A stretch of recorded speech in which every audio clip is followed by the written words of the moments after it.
8 Things we learned from the Samsung Galaxy S20 launch. From the new Samsung Galaxy S20 to 5G networks and more.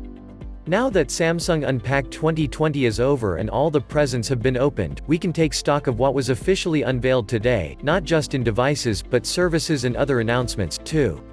Today's event was mostly about revealing the Samsung Galaxy S20 phones to the world and ushering yet another year of mobile technology achievements. But there was a lot more to discover than just new phones. Below, we've listed the most interesting things we learned from Unpacked 2020. Sure, we'll start with the big handset news, or rather an angle on it, and go from there. 1. Samsung Galaxy S20 is coming in 4G, too, but not in the US.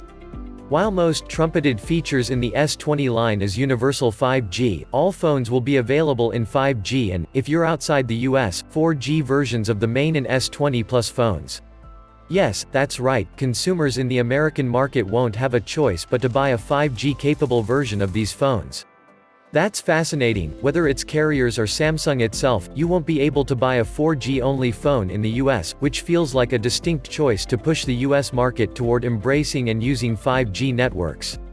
2. Multi-frequency 5G networks are coming this year. New phones are a great bellwether to determine network readiness. In this case, the Samsung Galaxy S20 Plus and Samsung Galaxy S20 Ultra are both compatible with mmWave and lower frequency, presumably sub-6, 5G networks. Which means, unlike last year's Samsung Galaxy S10 5G, new 5G-capable phones won't have to pick just one type of network for compatibility.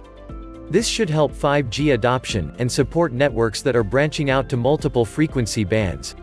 While mmWave is fast, it broadcasts in a very narrow area, often just a few blocks from the receiver. Sub-6 frequencies don't provide as high speeds, but they do expand across a broader area, which is great for suburban and rural regions that aren't densely populated. 3. Clamshell flip phones are a market-ready foldable design. While we like the possibility of unfolding regular-sized phones into nearly phablet-width displays, there's something to be said about making a handset that compresses instead for folks with small pockets or bags. The Motorola Razr had obvious nostalgic opportunity to trade on its iconic namesake, but Samsung throwing its hat in the ring with clamshell foldables is a big endorsement of their market viability. The Samsung Z Flip even seems like it will shore up some of the Razr's weaknesses, with a bigger battery, larger interior screen, glass display, Android 10 in the box, and, crucially, a lower price tag, if just by a bit. This isn't a slam to the Razr as much as excitement that this format may stick around. 4. Xbox games are presumably coming to Samsung S20 phones. What? This was one of several blink and you'll miss it announcements during Unpacked. Samsung Director of Strategy David Park mentioned the company was collaborating with Microsoft on a premium cloud-based game streaming experience. This sounds a lot like Microsoft's Project xCloud, and a spokesperson from the software giant confirmed to CNET that this partnership was an important step in the game streaming service's journey. Given we saw xCloud work on smartphones at E3 2019, we wouldn't be surprised at all if the Samsung Galaxy S20 phones were some of the first to feature the service. In any case, we'll hear more about this pairing later in 2020. 5. Samsung Galaxy phones will get bonus Netflix content. Samsung Galaxy phones will get access to extra content on Netflix, an executive from the streaming service said on the Unpacked stage. Specifically, they'll be from popular original series like Narcos, Elite and the comedy team Netflix as a joke. Some of it will be shot on the new Samsung S20 phone, which is neat, but you'll only be able to access it through Samsung Daily and Samsung Channels, which is less neat. Oh well, content is content. 6. The Samsung Galaxy S20 line will be the first non-pixel phones to get live caption. Another easily missed announcement, the Samsung Galaxy S20 phones will be the first non-pixel phones to get the highly coveted live caption feature. The feature works as described, captioning video and audio without delays. Given this feature just migrated from the Google Pixel 4 back to other phones, it's impressive, if unsurprising, that Samsung's flagships will get the feature before any other Android phones.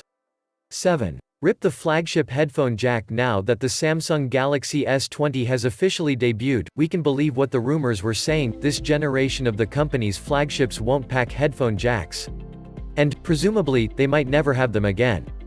Given most other brands have long since ditched the 3.5mm port in their flagships, this might be the final twilight of the humble headphone jack. Pour one out for the audio purists.